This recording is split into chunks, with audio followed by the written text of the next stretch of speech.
네, 안녕하세요. 안녕하세요. 네, 반갑습니다.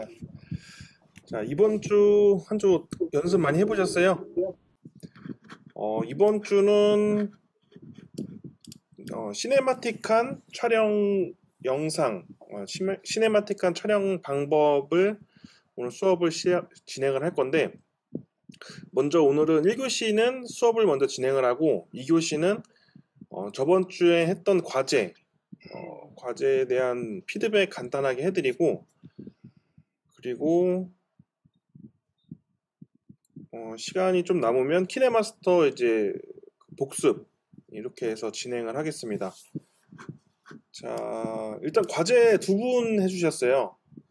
이게 어렵게 생각하실 것보다는 그냥 한번 작성해서 내가 그 작성한 것을 토대로 한번 촬영을 해보겠다. 약간 이런 개념으로 접근을 해주시면 될 것 같아요. 엄청 뭐 잘 써야겠다 이런 것보다는 한번 써보겠다 이런 생각으로 써주시면 될 것 같아요. 자, 그러면 이번 주 수업 진행하도록 하겠습니다. 네, 오늘은 그 시네마틱한 영상 촬영 방법. 자, 여기 화면에 나와 있는 이 슬레이트를 보시면 여기에 슬레이트에 그 기본적인 정보들이 들어가 있어요. 그냥 우리가 영상을 찍을 때 그 저번 주에 그 수업했던 것 중에 그 촬영 양식, 그 양식에 맞춰서 이제 그 양식을 써주시는 이유가 이런 그 씬, 그리고 테이크, 이런 것들을 이제 토대로 촬영을 하게 되는데요. 거기에는 씬이나 테이크 뭐 이런 것들을 이제 자세하게 기록을 하진 않는데 우리가 영상을, 그러니까 영화나 드라마를 찍을 때는 이런 슬레이트를 이제 사용을 해요. 여기 슬레이트에 보시면 롤이 있고 씬이 있고 테이크가 있어요. 롤은 아직도 이제 옛날 그런 방식의 용어가 이제 그대로 사용되고 있는데 옛날에는 이제 필름으로 촬영을 했었죠. 필름이 그 롤로 이렇게 말려져 있는데 그 롤 하나를 사용한다고 해서 롤이라고 사용을 해요. 지금은 롤이라는 개념을 뭐 SD 카드나 아니면 그런 저장 장치의 하나로 이제 보시면 될 것 같아요. 자, 씬 같은 경우에는 그 장소의 구분이라고 이제 보시면 되는데요. 예를 들어서 안방에서 씬 1을 하나 찍고 그리고 거실에서 씬 2를 찍고 그리고 마당에서 씬 3를 찍고 이렇게 1, 2, 3 각 씬은 그 장소를 구분하는 단위라고 이제 볼 수가 있어요.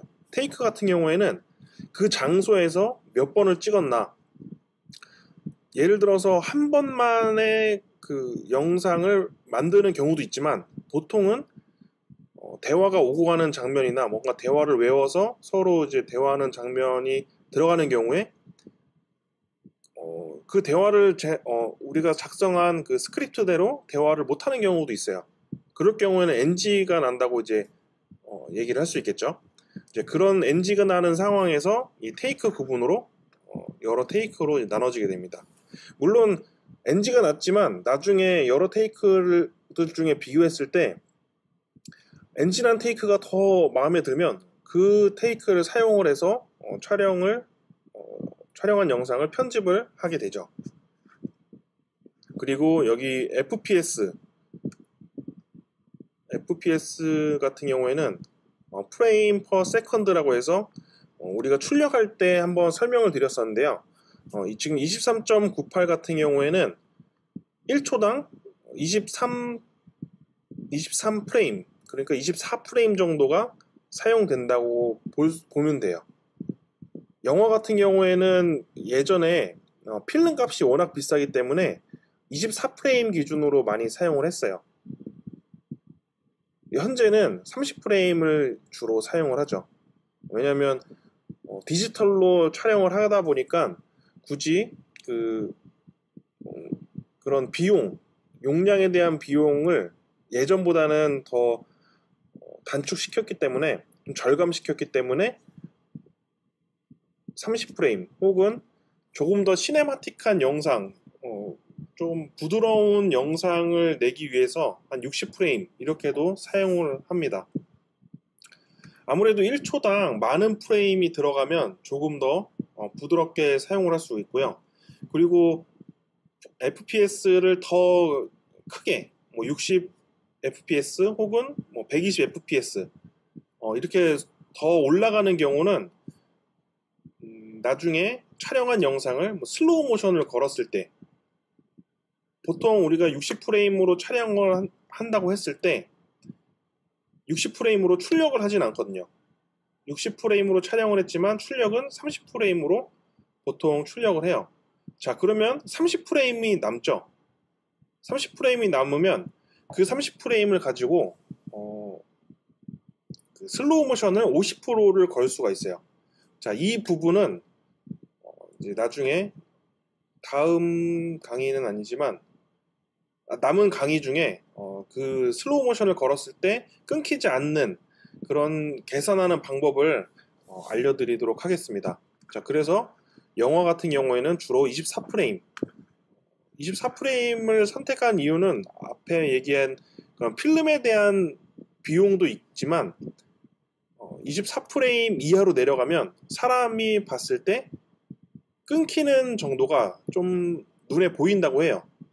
물론 그냥 보통 사람들 같은 경우에는 한 15프레임에서 20프레임 사이에도 끊기는 정도를 모를 수도 있지만, 조금 사람들의 그 눈이 그 성능 이런 게 이제 천차만별이죠. 그래서 가장 보편적으로 이제 느낄 수 없는, 끊기는 게 느낄 수 없는 그 사이즈가 24fps라고 합니다. 그리고 옆에는 시간을 나타내요. 시간 아니면 그 프레임 수 이런 것들을 이제 나타내는데, 그리고 아래 감독명이 있고 그 아래 이제 작품명. 그래서 오늘은 그 스토리텔링을 활용한 시네마틱한 영상 촬영 방법 처음 네. 보시죠? 네. 네. 네. 자, 이게 어떤 그림 같으신가요? 이거는 이제 스토리보드에 이제 작성을 한 거예요.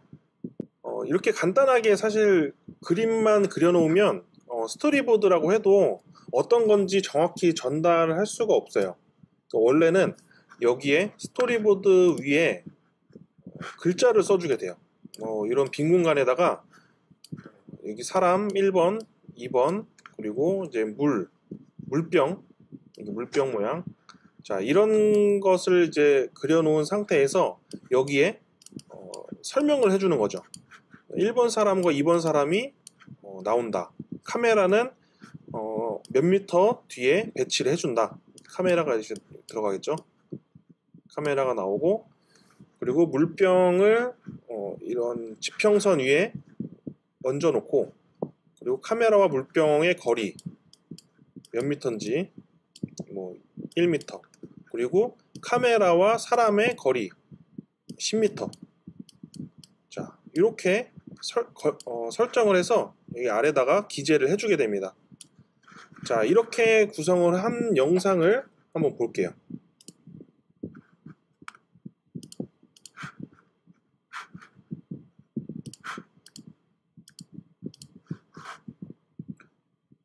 자, 소리는 지금 따로 들어가 있진 않고요. 영상만 이제 간단하게 보시면 되는데, 자, 이렇게 물병에서 사람이 나오는 그런 장면을 이제 보실 수가 있어요. 지금 앞에 설명드린 것처럼 카메라는 요 바로 앞에 있어요. 카메라는 요 바로 앞에 있고, 거리는 약 1m 아니면 1m보다 더 가까울 수도 있죠. 이제 이 구도에서 이런 물병을 크게 보이게 하고, 그리고 포커싱을 물병으로 잡아주고, 뒷부분에 사람들이, 여기에 보면 이제 모래사장 끝에 위치를 해서 사람들이 나오게끔, 여기서 조금 더 디테일하게 하면 지금 자, 여기 보시면 사람들이 나오면서 물병 위로 이제 걸리게 돼요. 자, 이런 거. 사실 이런 디테일을 조금 더 잡아주면 실제로 물병에서 사람이 나오는 것 같은 느낌, 이런 느낌을 받을 수가 있어요. 자, 여기서 하나 더 업그레이드. 어떤 식으로 업그레이드 하냐, 이 사람들이 쭉 그냥 나오는 게 아니고 이 사람들이 나와서 쭉 걸어와서 물병을, 이제 마지막 사람이 물병을 가지고 가는 거죠. 자, 이런 방법도 있습니다. 자, 그러면 이런 방법의 촬영 방식을 또 한번 보여드릴게요. 자, 이번 영상은 자킹 영상은 제가 예전에 수업할 때도 한 번씩 중간에 보여드렸었는데요. 자, 이번 영상도 앞에 물병 영상과 좀 비슷해요. 원근감을 활용한 그런 영상인데,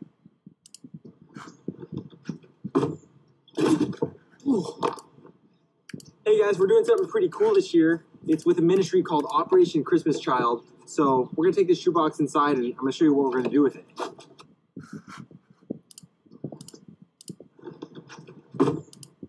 네, 이렇게 이 자킹, 이 사람이 여기 위에 테이블 위에 박스를 올려놓고, 자, 넘어가서 여기서 이제 키네마스터로 작업을 한다고 하면 키네마스터에서 한번 잘라주는 거예요. 그 잘라주는 방법이나 나중에 편집하는 방법은 다시 한번 수업을 할 거고요. 자, 이렇게 박스를 갖다 놓고, 그러니까 바로 연결해서 촬영을 하는 건 아니에요. 박스를 갖다 놓고 다시 이 사람이 뒤로 들어가서 점프를 하는 거죠.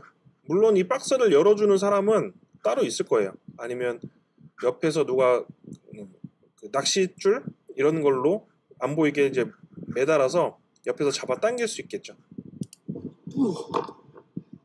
Hey guys, we're doing something pretty cool this year. It's with a ministry called Operation Christmas Child. So we're gonna take this shoebox inside and I'm gonna show you what we're gonna do with it. 네, 이런 식으로 조금 뭐 시네마틱은 아니지만 뭐 트릭 영상 이런 것들을 이제 만들 수가 있습니다. 자, 또 다른 걸 한번 볼까요? 자, 이것도 원근감을 활용한 건데요. 앞에 물병하고 비슷하게 작업을 한 거예요. 자, 여기 옆에 쭉 지평선이 있어요. 그리고 콜라병을 뭐 여기 카메라가 요 근처에 있겠죠? 카메라가 요 근처에 있을 거고, 콜라병을 이렇게 4개 세워놓고 잘 맞춰야겠죠? 이렇게 쭉 잘 맞춰서 세워놓고, 사람은 실제로 땅 위에서 점프를 하는 거예요. 그래서 이동을 하는 거. 그래서 콜라캔 위에서 점프로 이동하는 것처럼 보여지는 거죠. 이거는 카메라.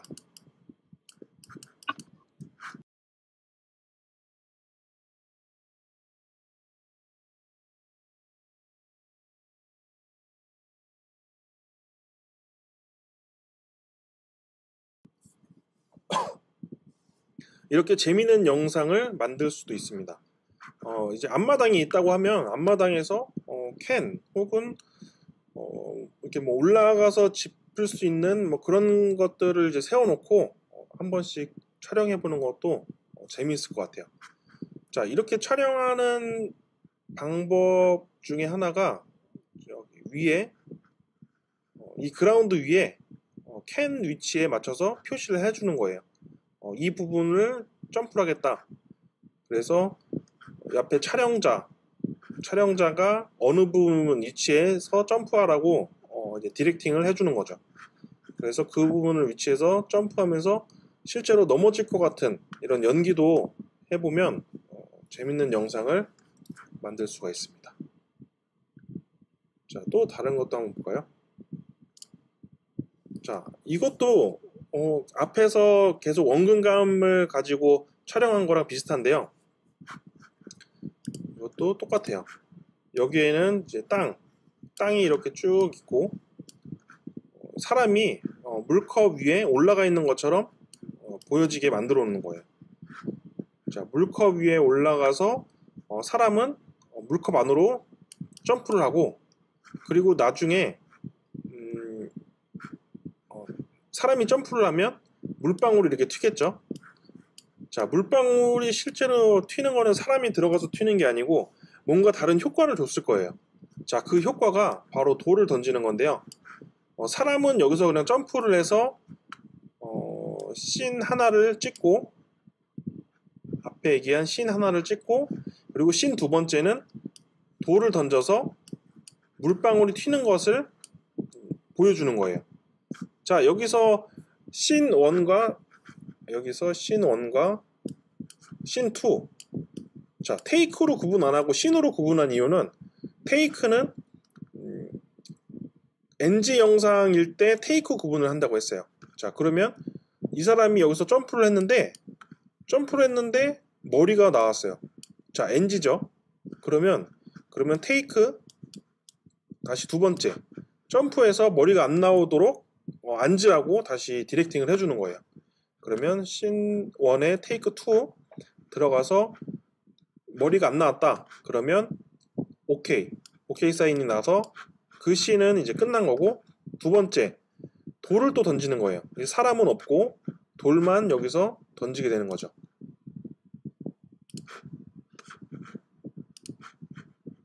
자, 여기서 돌을 던져서 물방울이 튀는 것을 보여주는데, 돌을 던진다고 해서 물방울이 드라마틱하게 튀지 않을 수도 있어요.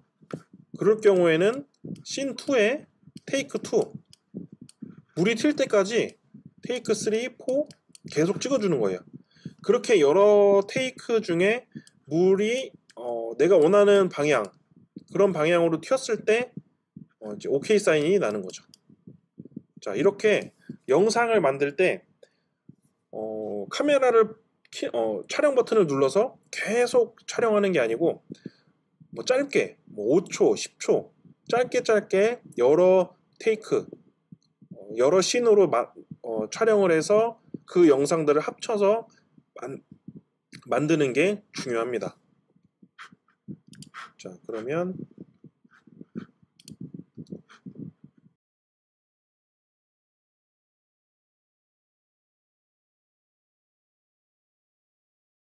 사람이 떨어지고 물이 튀는 느낌, 자, 이렇게 볼 수가 있는데요.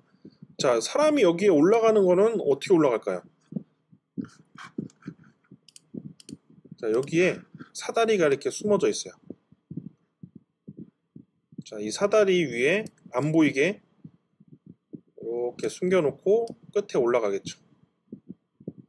자, 끝에 올라가서 이렇게 내려오고, 돌은 그냥 이 근처에서 돌을 이렇게 던져요. 돌을 던지는데 우리가 영상을 합쳐줄 때 저번 시간에 이제 컷 편집하는 방법을 알려드렸었어요. 자르는 거. 그 잘랐을 때, 자, 여기서 돌이 들어가는 장면은 빼고, 들어간 직후에 물이 튀는 장면, 그 장면만 우리가 사용을 하는 거죠. 여기도 사람이 올라가서 내려오는 장면, 내려오고 나서 이제 안 보였을 때 끊고 또 여기서 이렇게 들어가게 되는 거죠. 이 영상들을 만약에 내가 원하는 그런 트릭 영상이 있다고 하면 그 트릭 영상을 다운로드 받아서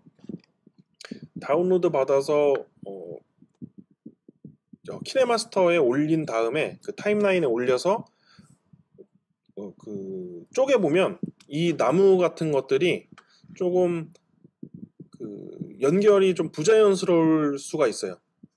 그게 어떤 뜻이냐? 이런 나무나 이런 배경 화면들은 바람에 의해서 많이 움직이죠. 스튜디오가 아니기 때문에. 그래서 여기서 여기 이 나무가 움직이는 것을 보시면 나무가 갑자기 뭐 탁 바뀌는 느낌, 그런 느낌을 이제 받을 수가 있는데요. 배경이 아무것도 없는 상태라고 하면 그런 좀 이질적인 부분들을 통제를 할 수 있지만, 이렇게 야외에서는 사실 이런 바람의 영향, 이런 것들도 좀 고려를 해야 됩니다. 물론 그 프레임 하나 차이기 때문에 사람 눈으로는 뭐 그렇게 뭐 느껴지지는 않아요. 그래서 이런 부분들 한 번씩 생각해 볼 만합니다. 자, 이번에는 영상은 아니고요. 사진을 찍는 방법 중에 하나인데 파노라마. 우리 휴대폰에 보면 요즘 파노라마 기능이 많이 있죠. 자, 여기 그림을 보시면 벤치가 있어요. 자, 이렇게 벤치가 있는데, 자, 여기 1번 사람과 2번 사람은 동일한 사람이에요. 자, 1번 사람이 여기 앉아 있고, 그리고 파노라마는 왼쪽에서 오른쪽으로 이동을 하게 되겠죠. 이게 모든 카메라가 다 똑같을 거예요. 왼쪽에서 오른쪽으로 이동하는 거. 자, 그리고 이동을 하면서 카메라가 쭉 파노라마 모드로 이동을 하면서 이 사람이 찍혔을 때 뒤로 돌아가는 거예요.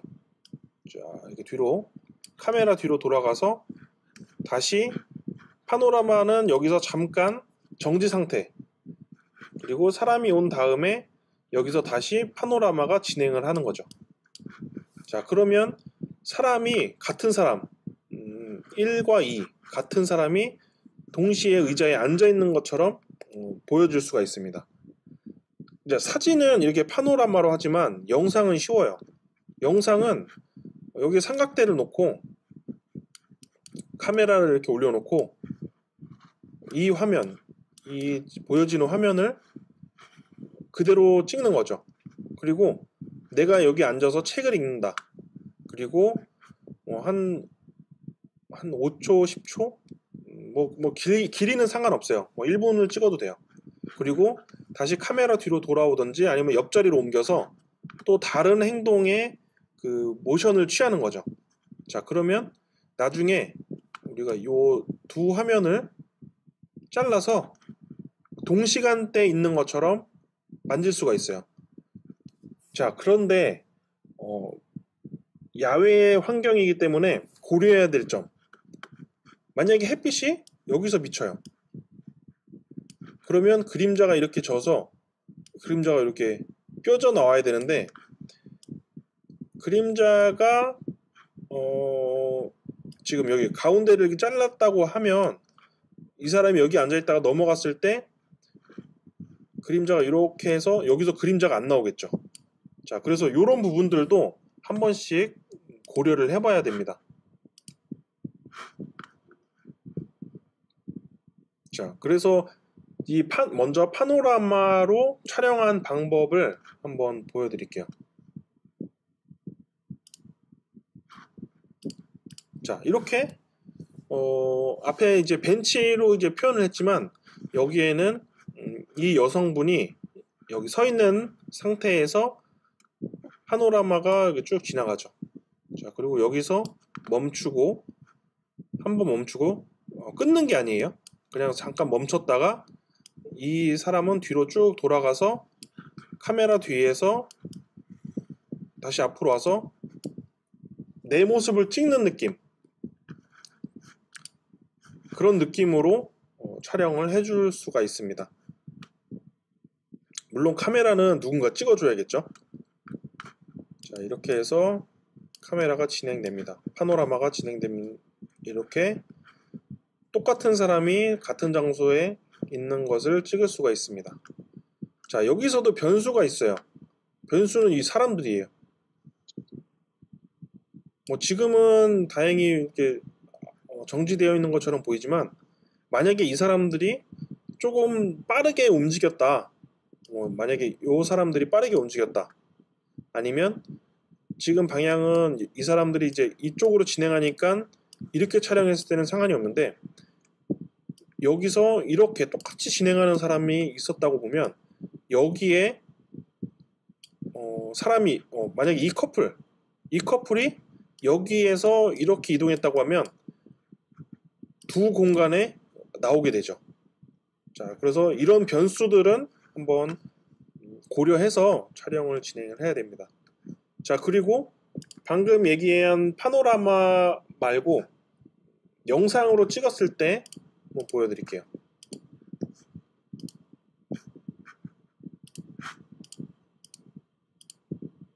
자, 이렇게 영상으로 찍으면 한쪽 이쪽과 이쪽 두 사람이 이제 같이 나오는 것처럼 이제 보여지게 되겠죠. 자, 그런데 여기도 보면 바람과 이런 그 색깔들 때문에 여기 경계선이 보여요. 자, 이런 경계선은 한번 촬영을 한 상태에서 두 개를 합친 거기 때문에 동시간대 촬영한 게 아니고 여기는 앞부분에서 1분, 여기서 1분, 그리고 그 뒤에 1분 뒤에 여기서 1분. 그럼 시간대가 다르기 때문에 방금 경계선처럼 나오는 경우도 있습니다. 이런 거는 좀 다시 수정하는 게 어려워요. 그래서 이렇게 경계선이 안 되는 그런 환경에서 촬영하는 게 더 중요합니다.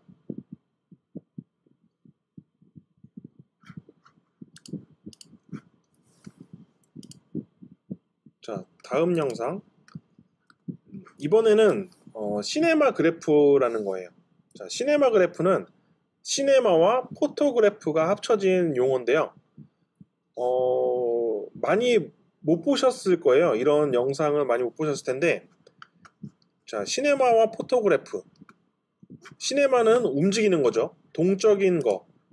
그리고 포토그래프는 정적인 거. 이거는 움직이는 거고, 이거는 정지되어 있는 거예요. 사진은 정지되어 있죠. 영상은 움직이게 됩니다. 자, 그래서 시네마 그래프는 한 화면에 정지되어 있는 사진과 영상을 합치는 거예요. 자, 이것도 지금 방금 여기처럼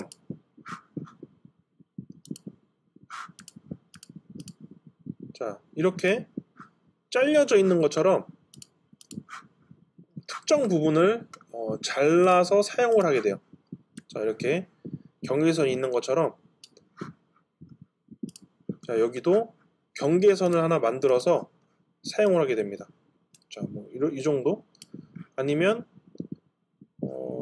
조금 더, 만약에 이 그네가 여기까지 온다 그러면 이제 그 걸리지 않는 부분. 자, 만약에 키네마스터가 아니고 그 전문 프로그램이라고 하면 사실 그네가 여기까지 이렇게 넘어와도 상관이 없어요. 사진을 이렇게 그냥 자를 수가 있기 때문에 상관이 없는데, 키네마스터에서는 내가 원하는 모양으로 이렇게 오릴 수가 없어요. 그렇기 때문에 키네마스터에서 작업을 한다고 하면 이 직선 모양으로 이게 자를 수 있도록 이렇게 표현을 해줘야 됩니다. 자, 그래서 그네 같은 경우에는 이제 정적으로 보여질 수 있는 게 사람이 타고 있는 모습을 정적으로 만들어주고 아무도 없는 그네를 동적으로 만들어주는 거죠. 그래서 사람이 타고 있는 그네는 조금 더 이제 드라마틱하게 기울기를 더 높게, 자, 이런 식으로 되어 있는 사진을 사용을 하고, 그리고 움직이는 사람이 없는 그네는 이제 움직이게끔 사용을 하는 거예요. 자, 여기는 정지되어 있고 여기는 움직이는, 자, 이런 식으로 되어 있는 그 영상이, 자, 이런 영상이에요. 여기서 어떤 게 움직이고 어떤 게 정지되어 있는지 한번 보세요.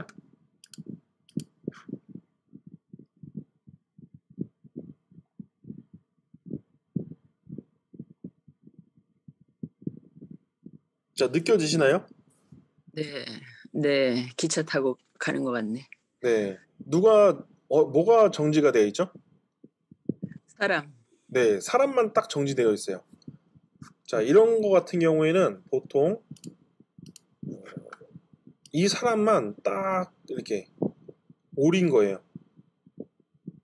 안 움직이게끔 여기만 이렇게. 그래서 이 사람은 계속 정지되어 있는 느낌. 그리고 나머지 이런 디테일한 부분, 이런 부분들은 다 움직이게끔 만들어 놨습니다. 그래서 특정 부분만 포토그래프로 잘라서 넣는 그 방식이라고 이제 보시면 돼요. 자, 조금 더 쉬운 거. 자, 여기서는 어떤 게 움직일까요?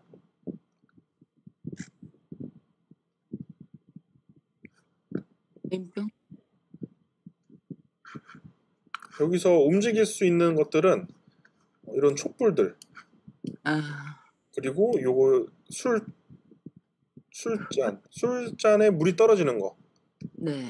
그리고 요 사람과 이 병은 정지가 되어 있겠죠. 자, 보통은 정지되어 있는 상태에서 따르진 않죠. 와인을 따를 때 조금 위로 이렇게 올라가면서 따르게 되는데 정지되어 있는 모습을 볼 수가 있어요.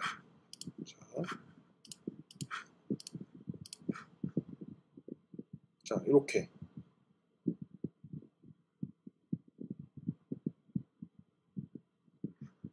이 와인은 계속 떨어집니다. 이렇게.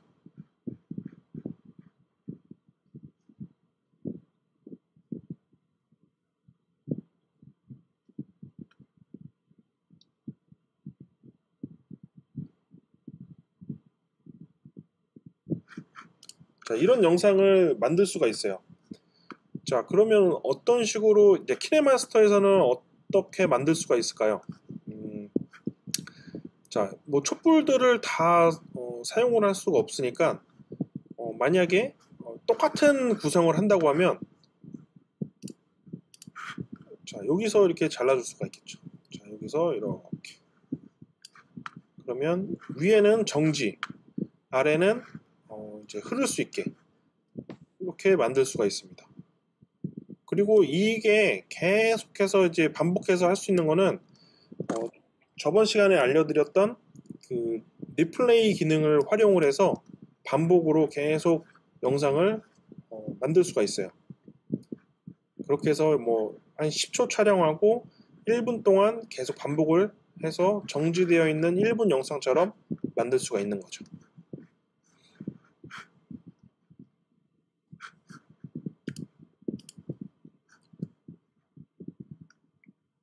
자, 그리고 이거는 이제 여행 영상에서 사용해 볼 만한 내용인데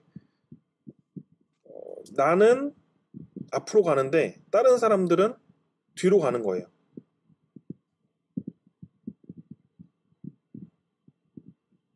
그러니까 반대로 되어 있는 느낌을 받을 수가 있겠죠. 자, 앞으로 걸어가고 다른 사람 뒤로 간다. 그렇다고 다른 사람들한테 당신들 뒤로 가세요. 나는 앞으로 걸어갈 거예요. 이렇게 할 수는 없죠. 그렇기 때문에 내가 직접 뒤로 가고 다른 사람들은 그냥 자유롭게 가는 방향대로 가는 거죠. 그러면 그 상황 이제 제가 뒤로 가는 영상을 찍고 나중에 키네마스터에서 리버스 우리가 그 바꾸는 것도 이제 저번 시간에 알려드렸었는데 그것을 바꾸는 것을 적용을 하면 나는 앞으로 가고 다른 사람들은 뒤로 가거나 혹은 나랑 같은 방향으로 진행을 한다고 하면 같은 방향으로 진행할 수는 없겠죠.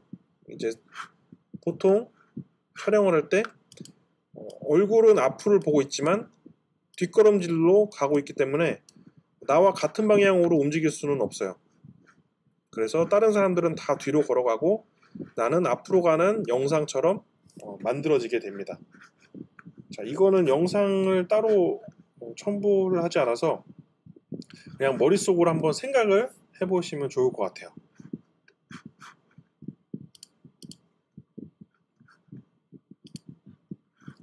자, 그리고 이제 영상 이제 촬영 기법인데요.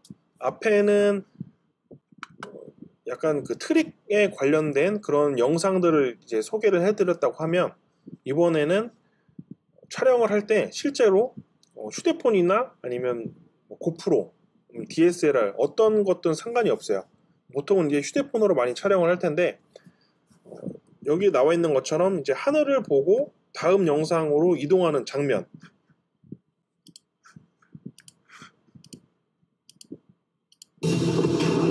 breaks your heart. Moved to the city in a broke down car. And I know it breaks your heart. Moved to the city in a broke down car. And I know it breaks your heart. Moved to the city in a broke down car. And I know it breaks 자, 이렇게 하늘로 갔다가 your heart. Moved to the city 다른 in a broke 하늘에서 down car. And 다른 하늘에서 다시 앞에 장면으로 넘어오는 그런 영상을 만들 수가 있어요. 자, 이거는 이제 타임랩스로 빠르게 돌려서 촬영을 한 거고요. 보통은 그냥 하늘 배경으로 올려서 또 다른 하늘에서 다른 장소로 이동하는 그런 영상으로 이제 만들 수가 있습니다.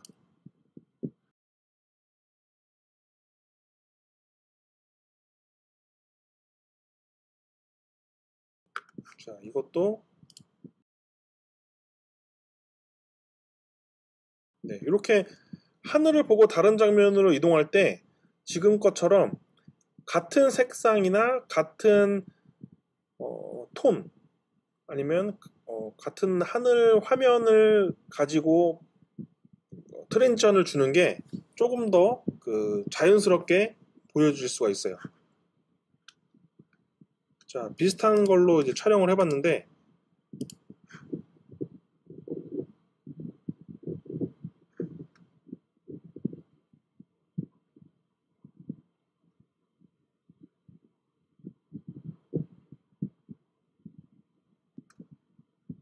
네, 이런 식으로 하늘을 보고 장소를 다른 화면을 보여줄 때 사용을 많이 합니다. 지금은 이제 같은 장소에서 동서남북만 바꿔가지고 편집을 한 건데요. 만약에 양평역을 비추고 여행을 떠난다, 기차를 타러 떠난다, 그러면 양평역으로 들어가는 장면을 비추면서 들어가는 장면과 함께 이제 하늘을 보여주게 되겠죠. 그 하늘을 보여주고 실제로 기차를 타고 어디 다른 데로 갔다. 그러면 그 다른 장소에서 용문으로 갔다. 그러면 용문역에서 하늘을 비춘 상태에서 용문역 입구를 촬영을 하는 거겠죠. 그러면 양평역에서 들어가고 다시 용문역에서 나오는 느낌. 장소만 이렇게 바뀌어서 트랜지션을 줄 수가 있습니다.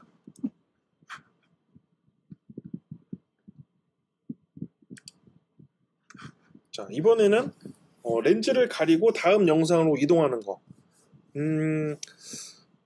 유튜브에서 많이 보셨을 수도 있어요. 아니면 그냥 뭐 강의하는 영상 이런 사람들도 이제 손으로 가리고 다른 장면으로 보여주고 이런 식으로 많이 하는데요. 자, 이것도 보시면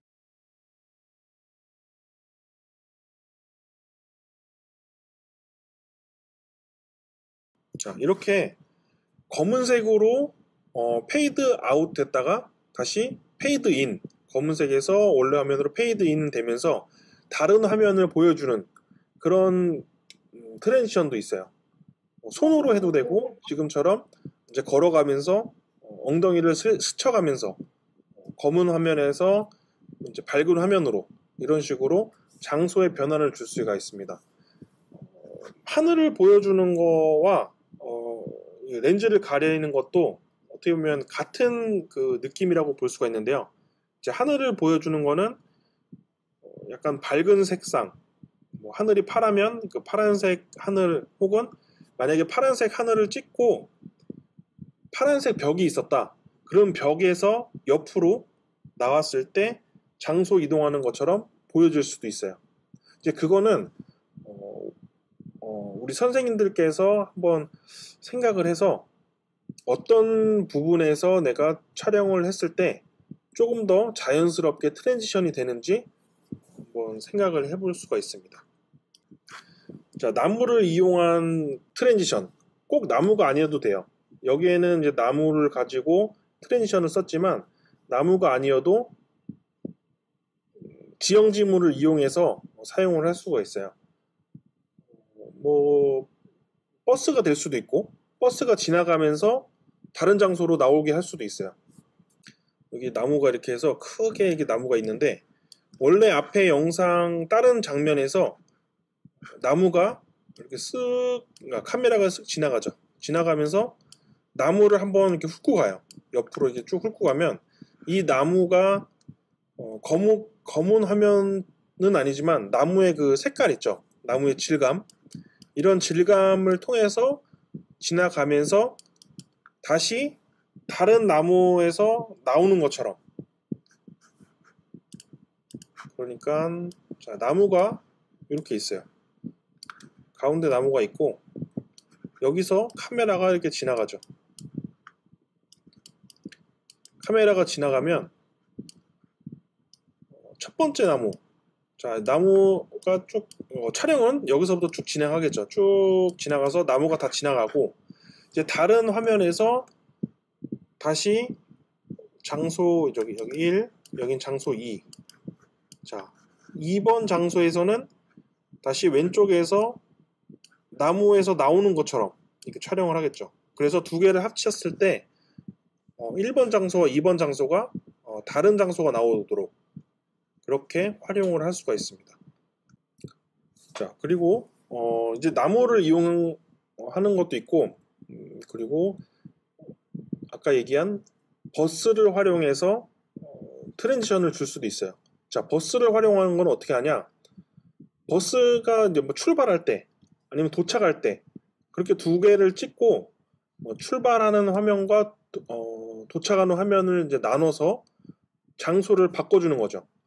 물론 카메라를 이제 가로로 촬영을 하면 버스가 카메라에 가득 들어가게끔 표현을 해줘야 돼요.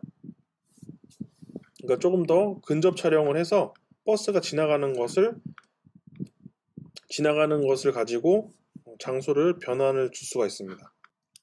자, 그리고 이제 카메라를 가운데 두고 걸어오면서 이동하는 것도 있어요.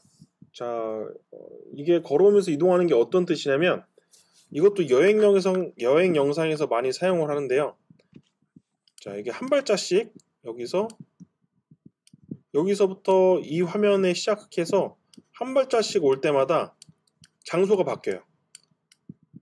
약간 오프닝이나 이런 데서 사용하기 괜찮은 방법이죠.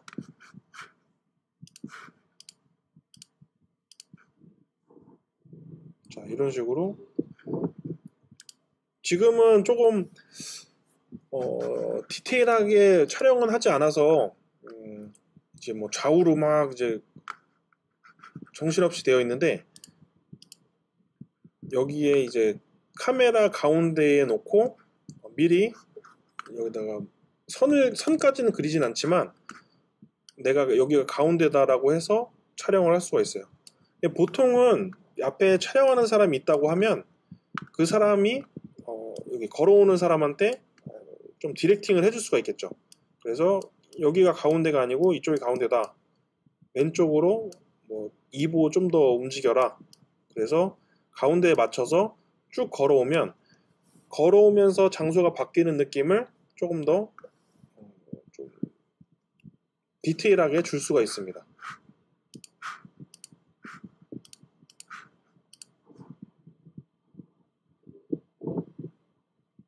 자, 이것도 앞에 설명드렸던 컷 편집으로 하나씩 한 발짝 한 발짝 떨어질 때마다 잘라서 붙여 넣으면 하나의 영상이 되는 거예요.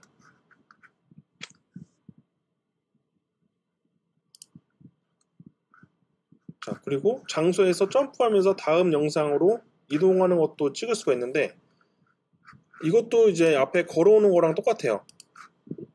지금 여기는 이제 한쪽으로 치우쳐 있는데, 자, 사람이 가운데 있고 주변에 이제 배경이 있겠죠. 그리고 카메라가 이렇게 있고 이 가운데에서 점프를 하는 거예요. 그래서 점프할 때마다 여기 장소가 이제 바뀌게 되는 거죠.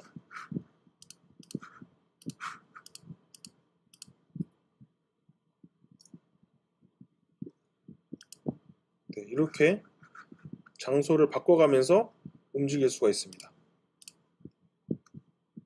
내가 생각했던 뭔가 기획했던 그런 아이디어를 통해서 재밌는 영상들로 이제 만들 수가 있어요. 여기서 이제 시네마틱한 영상을 조금 더 구현을 한다고 하면 촬영을 할 때 조금 천천히 찍는 게 좋아요. 그리고 앞에 가장 처음에 얘기했던 그 프레임 수 FPS를 60프레임으로 더 높여서 촬영을 하면 되는데요. 아이폰 같은 경우에는 카메라 촬영을 할 때 그 조정을 할 수가 있어요.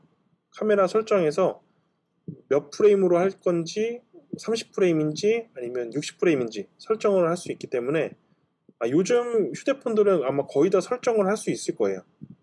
그래서 그 설정을 가지고 촬영을 한 다음에 나중에 조금 더 슬로우 모션을 줘서 사용을 할 수가 있습니다. 아까 얘기했던 30fps. 자, 하얀색 화면 보이시죠? 네. 자, 영상을 만들 때 키네마스터에서 프로젝트를 30fps로 설정을 했어요. 예를 들어서 이렇게 출력을 할 거다. 30fps로 출력을 할 거다. 자, 영상 촬영을 할 때 60fps로 촬영을 했어요. 촬영.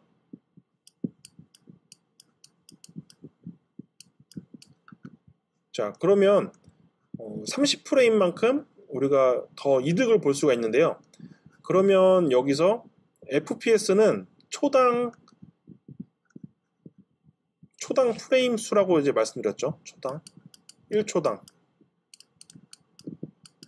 자, 그러면 1초당 30프레임으로 우리는 출력을 할 거예요. 최종적으로. 그런데 촬영은 60프레임으로 했기 때문에 이거를 1초당 30프레임으로 바꾸게 되면 2초를 사용할 수가 있어요. 자, 2초를 사용할 수 있는 것을 1초로 바꾸게 되면 속도를 50%만큼 감소를 시킬 수 있는 거예요. 만약에 24프레임이라고 하면 24프레임으로 출력을 한다고 하면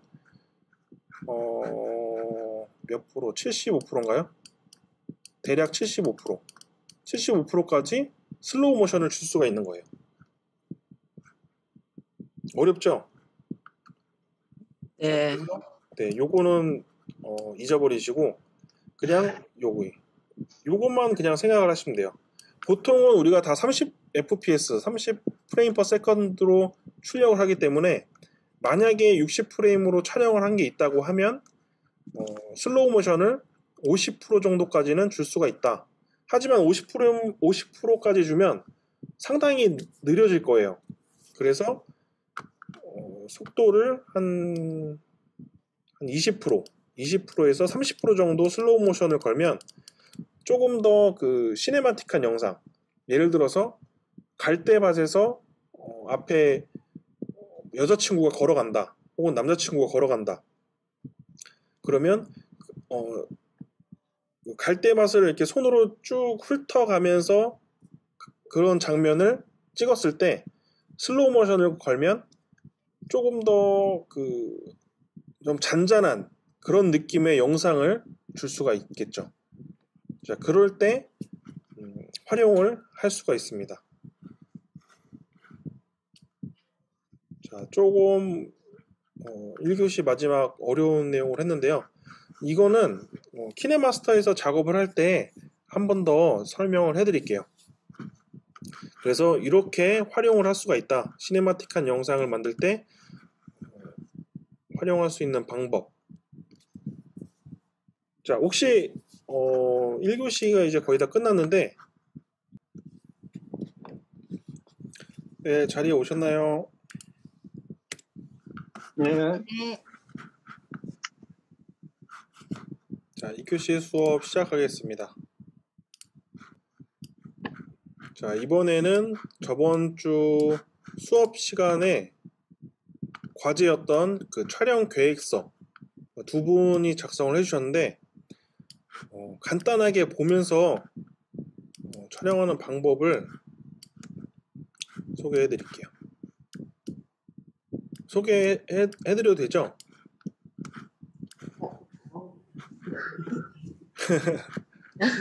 네. 뭐 다 두 분 다 잘 해주셨어요. 두 분 다 잘 해주셨고 여기서 이제 조금 더 살만 붙이면 아주 좋은 촬영 계획서가 될 것 같은데요. 먼저 자, 약식 촬영 계획서를 작성을 해주셨어요. 두 분 다 약식 촬영 계획서로 작성해 주셨는데 자, 이렇게 촬영을 언제 할 것인지, 뭐 장소 혹은 어떤 식으로 촬영할 것인지, 뭘로 촬영할 것인지, 그리고 뭐 톤 앤 매너, 그리고 여기 주요 촬영 내용은 뭐 책 내용, 뭐 이런 것들을 간단하게 자, 이렇게 써서 활용을 해주시면 되고, 만약에 다른 사람과 공유를 해야 된다고 하면 조금 더 자세하게 써서 상대방도 알아볼 수 있을 정도, 이 사람이 어떤 것을 할 것이다.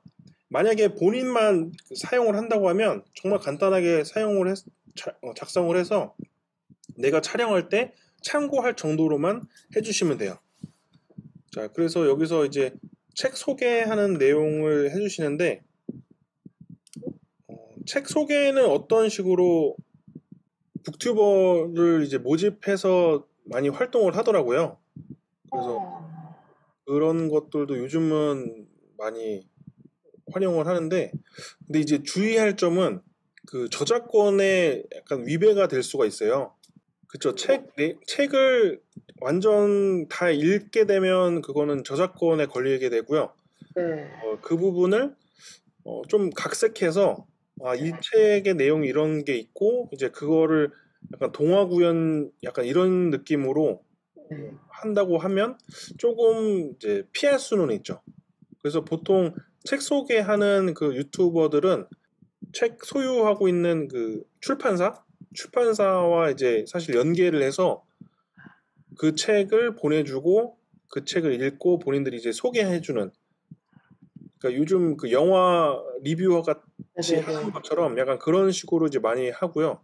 호랑이가 나온다. 그럼 호랑이가 나오는 부분에 대한 뭐 동화구연처럼 네네. 얘기를 해주고 또 중간에 뭐 할머니가 나와서 뭐 떡을 줬다. 뭐 그러면 네. 떡 주는 내용. 약간 그런 거에서 이 책의 내용은 이런 거다라는 느낌만 줄 수 있게 이제 편집을 해주시면 되죠. 자, 그럼 이번엔 자, 위에는 이제 촬영자 정보가 나와 있었어요. 촬영자 정보가 나와 있었고, 그리고 그 아래 촬영 시간이나 뭐 장소, 그리고 참여자 나와 있었고요. 동영상 정보는 어떤 식으로 촬영할 것인지, 그리고 주요 촬영 내용. 자, 상당히 자세하게 적어 주셨어요. 자, 이렇게 우리가 계획서를 써서 이제 촬영을 이제 시작하게 되면 자, 아래까지 쭉 볼까요? 두 번째 장. 자, 이렇게 오프닝도 들어가 있고 우리 가족 텃밭이 어떤 거다. 그리고 텃밭에 대한 내용. 그리고 뭐 자막을 어떤 식으로 넣을 것인지 상당히 자세하게 적어 주셨는데, 자, 이것을 이제 촬영할 때 어떤 식으로 하느냐. 우리가 맨 앞에 1교시 때 이제 배웠던 게 테이크, 씬, 롤. 자, 요 세 가지를 배웠어요. 씬 같은 경우에는 여기서 여러 씬으로 이제 뽑을 수가 있겠죠. 자, 여기서부터 쭉 보면 자, 오프닝부터 가족 텃밭, 그리고 농작물 소개, 그리고 뽑는 장면, 물 주는 장면, 클로징, 뭐 요것만 해도 한 5가지의 씬으로 이제 나눠지게 되는 거죠. 5가지의 씬으로 나눠지고, 뭐 테이크는 말씀드렸듯이 NG 장면들에 따라서 테이크는 늘어나는 거기 때문에 일단은 5가지 5가지 이상 나올 수도 있어요. 왜냐면 여기에 아까 처음에 보니까 주요 촬영 내용이 여기 있네요. 자, 이렇게 한 7가지 정도 씬으로 이제 구성을 할 수가 있는 거죠. 영상을 촬영할 때 원테이크로 찍으려고 하면 상당히 어려워요. 그래서 그냥 짧게 뭐 10초, 한 15초 그 장면들만 짧게 찍어서 그것들을 이제 나중에 합쳐서 하나의 영상을 이제 만드는 게 제일 이제 쉬운 방법인데요. 여기에 뭐 주변 풍경 소개 장면, 자, 주변 풍경 소개를 하려면 그 주변을 한번 쭉 이제 훑어보는 장면, 그 풍경 소개할 그 포인트들이 뭐 한 3-4개 있다. 그러면 거기서만 씬을 한 3-4개 촬영을 할 수가 있는 거예요. 아, 여기 내용에는 이 내용이 훨씬 좋다. 아니면 촬영한 그런 그림이 어떤 게 더 좋다. 이제 거기서 본인이 선택을 해서 넣게 되는 거죠. 그리고 가족 텃밭이나 뭐 구역 설정, 그리고 당근을 뽑는 장면, 이런 것들은 하나의 씬으로 구성을 해서 촬영을 할 수가 있겠죠. 환하게 웃는 장면을 찍어야 되는데 찍다가 웃는 장면을 놓쳤어요. 그러면 다시 한번 웃는 장면을 연출을 할 수가 있는 거죠. 만약에 휴대폰으로 찍거나 그 고프로로 들고 이제 만약에 촬영을 한다고 하면 사실 이 화면 전체를 하나로 다 원테이크로 찍을 수도 있어요. 원테이크로 찍고 편집을 할 때 이 부분들을 나누는 거죠. 그래서 컷 편집을 해서 필요 없는 부분들, 이동하는 장면들은 다 잘라주고 필요한 부분들만 다시 넣어서 씬을 구성을 할 수가 있습니다. 혹시 궁금하신 점 있을까요? 지난주에도 한번 여쭤봤었는데 사실은 아이들이 되게 이렇게 영상 찍어주는 걸 좋아하거든요. 저희 아이들이. 근데 이렇게 유튜브에 올리려고 하면 조금 이렇게 얼굴이 공개되거나 하는 게 조금 네, 그것만 아니면 아이들이 되게 재밌게 잘 좋아해서 그런 걸. 네네. 네, 그래서 약간 뭐 아이폰이나 이런 거는 미모진가 뭐 해가지고 약간 이미지처럼 처리해가지고 하는 것도 있고 그런데 갤럭시는 없는 것 같더라고요. 그래가지고 네, 그런 거라든지 아니면 영상 중에 이렇게 얼굴을 좀 이렇게 흐리게 한다든지 좀 다른 걸로 대체한다든지 하는 게 좀 있으면 좋겠다. 예. 가릴 수는 있어요. 우리 키네마스터에서도 그 블러 처리 형식으로 할 수도 있고 아니면 별도의 뭐 캐릭터 이미지가 다운로드 받은 이미지가 있다고 하면 그 캐릭터 이미지를 넣어서 트래킹으로 얼굴을 이제 가려줄 수는 있습니다. 근데 대신 너무 얼굴이 많이 나오면 그거를 하나씩 이제 따라가는데 조금 버거움이 있긴 하겠죠. 얼굴을 노출을 안 시키면서 촬영을 하는 경우도 있어요. 얼굴 직전까지 이렇게 손 모양만 찍는다던가 약간 그런 식으로 많이 촬영을 하죠. 그래서 얼굴이 나온 경우에는 이제 블러 처리를 하거나 그 블러 처리할 때 얼굴 그럼 영상마다 다 일일이 컷마다 이렇게 잡아줘야 되는 거예요? 아니면 자동으로? 자동으로는 안 되고요. 보통은 컷마다 다 해줘야 되는데 그런데 이제 유튜브에 올릴 때는 얼굴만 인식해서 블러 처리를 할 수는 있어요. 그런데 정확하게 그 인식률이 그렇게 좋지는 않더라고요. 하지만 유튜브에 올릴 때 얼굴만 블러 처리하는 기능도 있긴 합니다. 키네마스터에 있어요? 키네마스터 같은 경우에는 일일이 하나씩 잡아줘야 되고요. 그냥 영상 만든 것을 그냥 유튜브에 올렸을 때는 유튜브에서 그 블러 처리하는 기능이 또 따로 있어서 거기에서 얼굴만 블러 처리하기 뭐 이렇게 처리를 하면 얼굴만 또 블러 처리를 해서 사용을 할 수가 있습니다. 런타임 같은 경우에는 전체 시간, 내가 촬영해서 편집한 전체 시간, 그러니까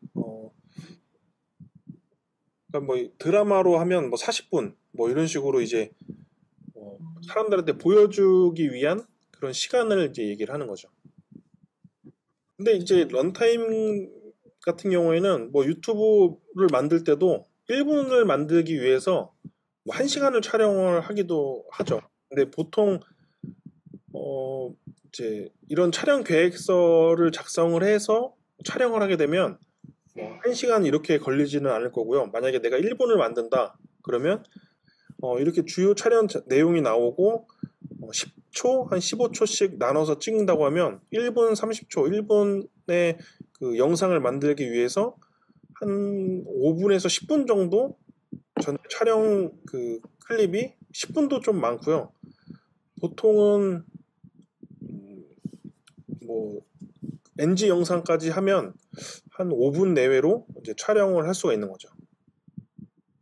네, 그 중에서 잘 나온 컷들만 이제 뽑아서 이제 사용을 하게 되는 거죠. 우리 계신 다른 분들도 그냥 한 번씩 편하게 작성해 보시는 게 좋을 것 같아요. 자, 그러면 먼저 그 유튜브에서 어디서 편집을 하는지 보여드릴게요. 자, 여기서 유튜브 스튜디오로 들어가면 이제 내가 올린 콘텐츠가 있죠. 자, 콘텐츠에 이렇게 들어가시면 편집기가 있어요. 자, 동영상 편집기에 들어가시면 여기 얼굴 흐리게 처리 그리고 맞춤 흐리게 처리 두 가지가 있어요. 동영상 업로드할 때인 건가요? 업로드하고 나서 이 편집기가 보이시죠? 네. 그 업로드할 때는 자, 이렇게 뭐 일부 공개나 아니면 비공개로 먼저 올린 다음에 동영상 처리가 되고 나서 해당 동영상 세부 정보로 들어가신 다음에 여기에 편집기, 자, 편집기를 누르시면 여기서 자를 수도 있어요. 만약에 영상을 올렸는데 이것을 공개하면 안 되는 부분이다 그러면 여기서 자르기를 통해서 해당 부분만 이제 떨어낼 수가 있고요.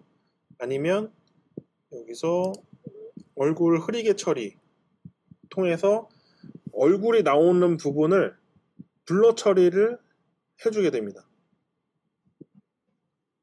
그런데 이제 이게 얼굴이라고 인식을 안 하는 경우도 있어요. 너무 얼굴이 많이 나오면 얼굴이라고 인식을 안 할 수도 있기 때문에 한 80%의 정확도 그 정도라고 이제 생각을 하시면 될 것 같아요.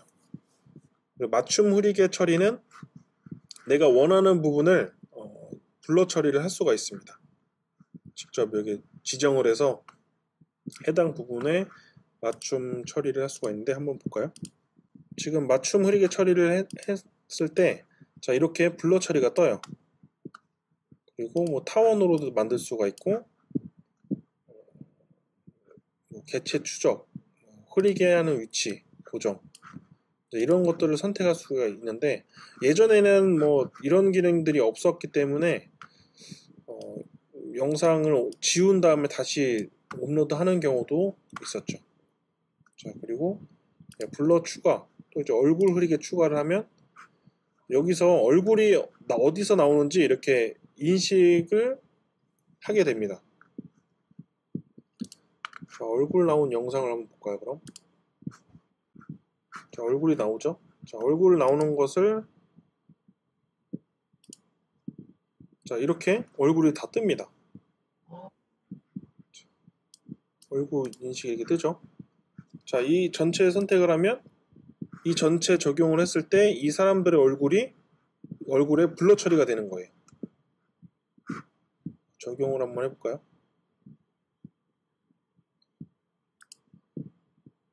자, 이렇게 어느 부분에 나오는지 다 뜨죠? 자, 이렇게 우와, 신기하다. 자, 그런데 영상과 좀 이질감이 있어요. 이게 자연스러운 블러 처리는 아니네요. 아예 네, 그냥 정말 가려주는 용도. 네. 자, 그런데 이게 다 트래킹을 해준다는 게 가장 중요한 포인트죠. 그럼 선생님 꼭 얼굴이 어쩔 수 없이 나와야 되는 상황이면 차라리 사진으로 그 부분을 찍어서 그냥 스티커나 뭐 이런 거 처리해서 그냥 붙이는 게 더 나을까요? 네, 그렇죠. 되도록이면 얼굴을 안 나오게 촬영을 하고 어쩔 수 없이 좀 나와야 되는 상황이면 그렇게 사진으로 해서 그냥 편집하는 게. 네, 네. 네.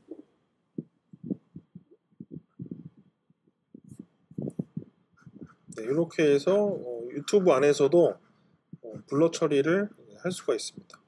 그러니까 얼굴이라고 이제 얼굴은 그 앞면이 나온 부분을 얼굴이라고 인식하기 때문에 이 옆모습들은 이제 인식을 못하게 되는 거죠.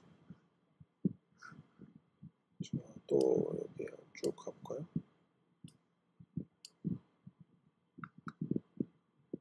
얼굴이 아닌데도 블러 처리를 하는 경우도 있네요, 지금. 이게 아까 넘어가면서 그렇게 된 거고, 보통은 이제 얼굴이 이렇게 들어간 부분들이 지금 아직 다 이게 처리가 안 되는데 얘가 또 이제 움직일 거예요. 이렇게 또. 근데 되게 신기해요. 지금 계속 돌아가고 있는데, 자 이렇게 다 잡히죠. 아마 이게 아마 여기 얼굴로 넘어갈 거예요. 속도 때문에 그런 거죠, 지금 돌아가는 네, 거. 지금 하나, 둘, 셋, 넷, 다섯, 여섯, 7명. 네, 7명의 얼굴을 이제 가려주게 되는 거예요. 이렇게. 이제 평면 그 영상 같은 경우에는 바로 이제 트래킹이 자연스럽게 되겠죠. 그래서 이런 식으로 이제 블러 처리를 할 수도 있습니다. 자, 새로운 영상을 만들고 새 프로젝트를 설정을 할게요. 자, 설정하는 거는 새로 바뀐 내용이었기 때문에 기존 화면 비율 16대 9로 해서 추가를 해볼게요.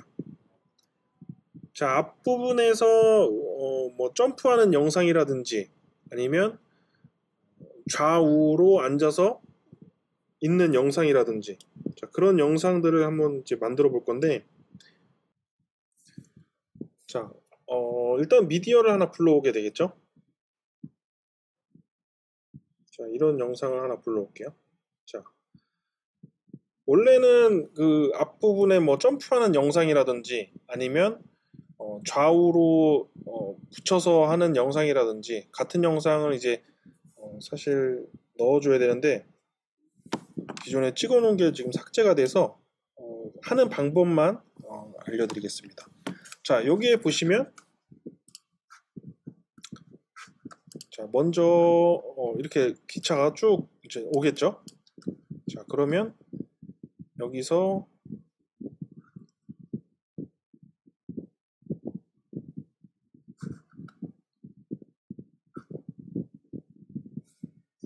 먼저 잘라줘야겠죠. 여기서 쭉 오는 영상 중에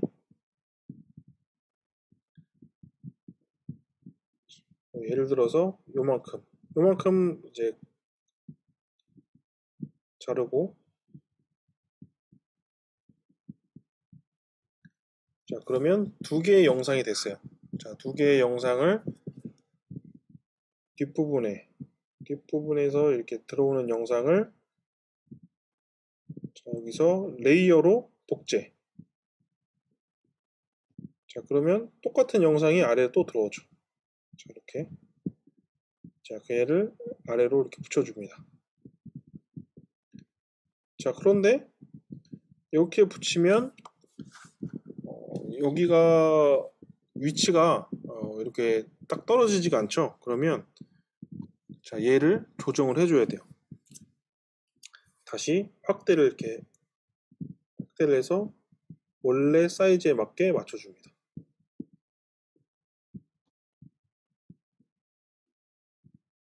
자, 이렇게 맞춰준 다음에 여기서 우리 크롭 기능을 배웠어요. 자, 크롭 기능을 눌러서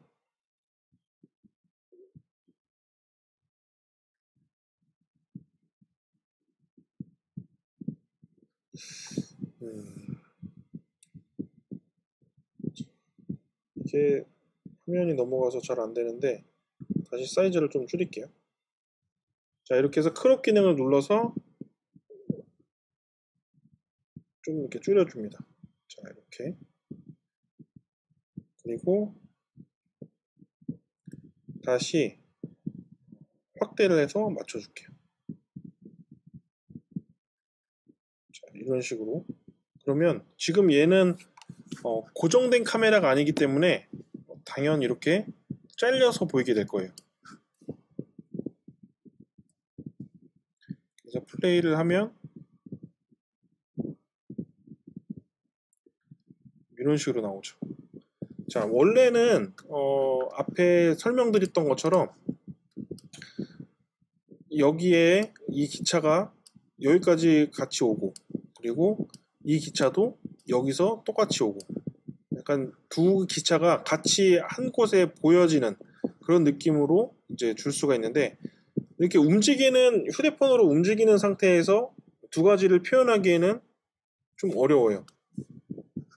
앞부분에 그 텐트에 있는 영상처럼 이렇게 고정된 카메라에서 좌우로 같은 사람이 나오는 화면이나 아니면 위아래 뭔가 같은 데에서 보여줄 수 있는 그런 화면들을 이제 구성을 해주면 되는데, 그것을 사용하는 거는 첫 번째 분할 기능, 트림 분할을 해서 해당 위치를 잘라주게 되는 거죠. 그리고 그 잘려진 위치를 가지고 크롭으로 위치를 이제 맞춰주게 되는 거예요. 자, 이 두 가지 기능으로 앞부분에 나왔던 그 트릭 영상들을 한꺼번에 작업을 할 수가 있는 거죠.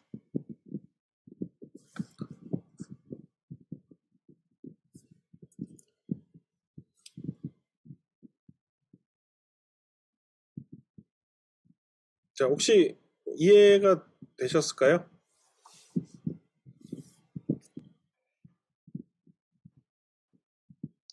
자, 그러면 영상 말고 사진으로 다시 설명을 해드릴게요.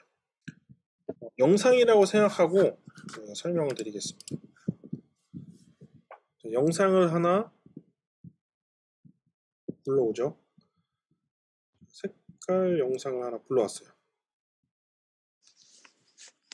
자, 이렇게 하나의 영상이 들어와져 있고, 여기에 이제 하나의 영상에서는 여기에 1번 색깔이, 자, 1번 사람 여기서 약 30초 동안 있었고, 자, 다시 1번이 이쪽으로 넘어가서 2번으로 30초 정도 촬영을 했어요. 그럼 이동 시간 한 3초 잡고, 자, 그러면 총 1분 3초를 촬영한 거죠. 1분 3초를 촬영한 거를, 자, 앞부분에 쭉 이제 이동을 하죠. 쭉 이동을 해서 해당 부분, 3초 이동하는 부분을 여기서 잘라주는 거예요. 잘라주는 거는 트림 분할을 통해서 플레이 헤드에서 분할, 자, 이렇게 가운데를 잘라주는 거죠. 그리고 또 이 정도 지나서 3초가 지난 다음에 또 플레이 헤드에서 분할을 눌러서 이제 가운데 여기서 걸어서 이동하는 그 구간을 잘라주게 되는 거예요. 자, 이 부분을 잘라서 없애줄게요. 자, 없애고 그냥 색상을 다른 색깔로 표현을 해볼게요. 자, 이렇게 이동한 부분은 없애고, 자, 얘를 다시 이 아래로 넣어줘야 돼요. 그래야 하나의 영상에 두 가지가 보여지게 되겠죠. 자, 레이어로 복제. 자, 레이어로 복제해서 아래에다가 넣어줍니다.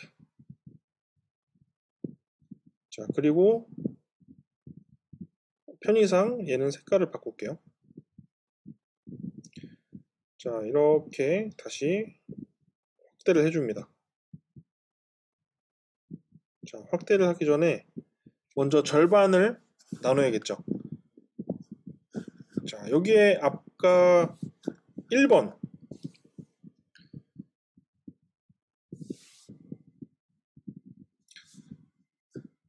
자, 1번 영상은 여기가 1번이죠. 자, 1번 사람이 있던 거는 요 빨간색, 자, 그리고 2번 위치에 간 사람은 자, 여기 2번. 자, 이 녹색이 2번이죠.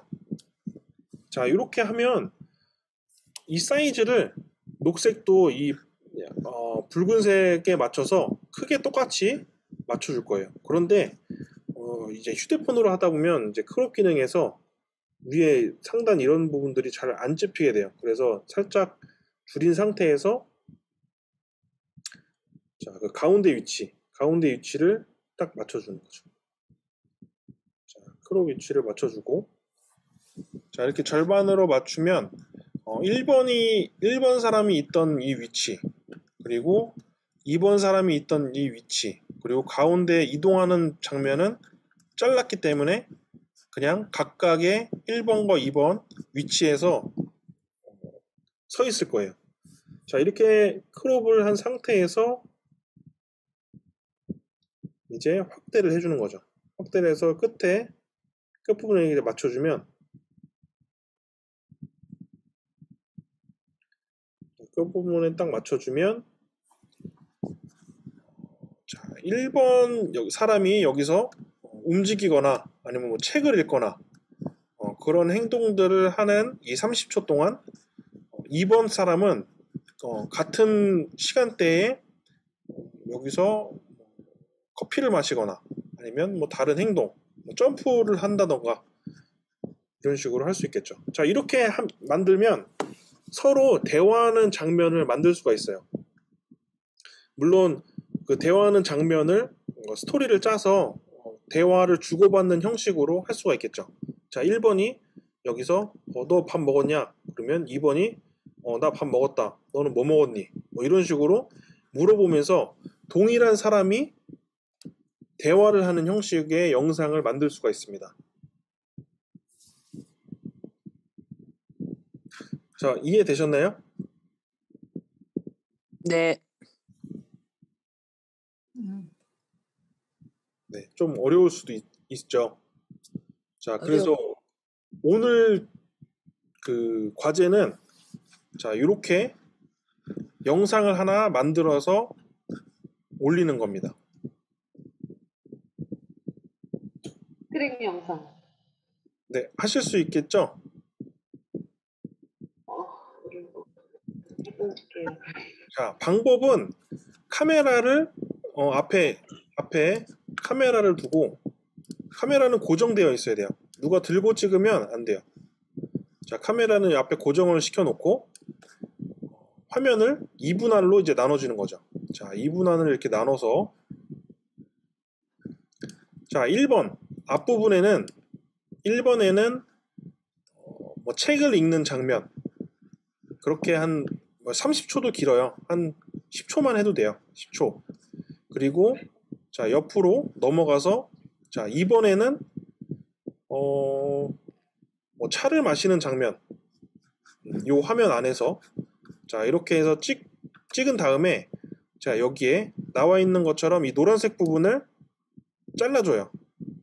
그리고 다시 이 앞부분을 아래로 복사해서 붙여넣고 그래서 하나의 화면에서 같은 사람이 같이 나오게 오늘 이렇게 해서 이번 주 과제를 만들어 주시면 됩니다.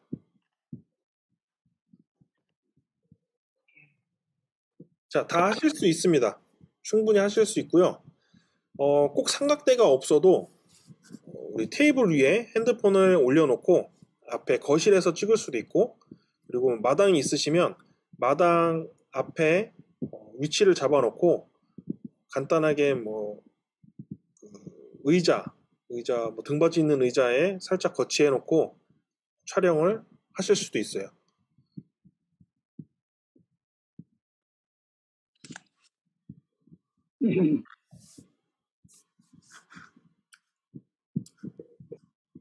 네, 하실 수 있죠? 해볼게요. 네, 충분히 하실 수 있습니다. 이게 촬영이 어렵지는 않을 거예요. 물론 편집도 지금 여기 트림 분할 두 가지 기능을 사용했어요. 트림 분할 그리고 크롭. 자, 딱 두 가지 기능만 활용해서 영상을 만드는 거기 때문에 조금 여기 경계선이 조금 원활하지 않을 수는 있지만 자, 그것까지는 정확하게 안 해도 되고요. 2분할로 영상을 만들 수 있다. 한번 그 개념으로 촬영을 해보시고 편집까지 해보시는 걸로 해보겠습니다. 자, 이제 한 7분 정도 남았는데 혹시 궁금한 거 있으실까요? 질문?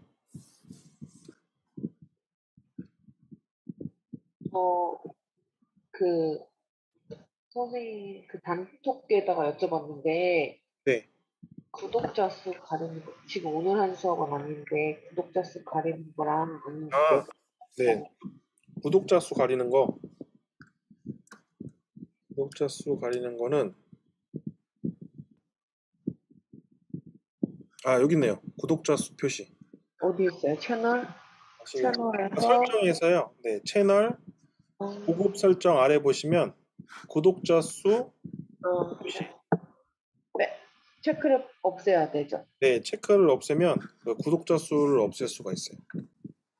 앞으로 이번 주도 과제 많이 참여해 주시고 다음 주 수업은 휴강이기 때문에 제가 영상으로 간단하게 만들어서 일단 업로드는 해드릴 거고요. 그리고 보강은 종강이 12월 10일인가 그럴 거예요. 근데 그 다음 주에 보강으로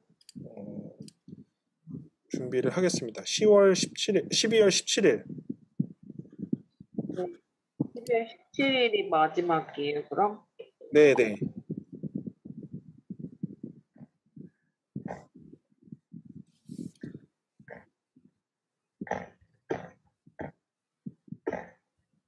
네, 그러면 오늘 수업 여기까지 하고요. 또 이번 주 수업 내용도 영상 간단하게 또 만들어서 업로드를 해드릴 테니까 그거 보시고 연습을 하시면 될 것 같습니다. 한 주 잘 보내시고요. 점심 식사 맛있게 하시고 수고하셨습니다. 감사합니다. 감사합니다. 감사합니다.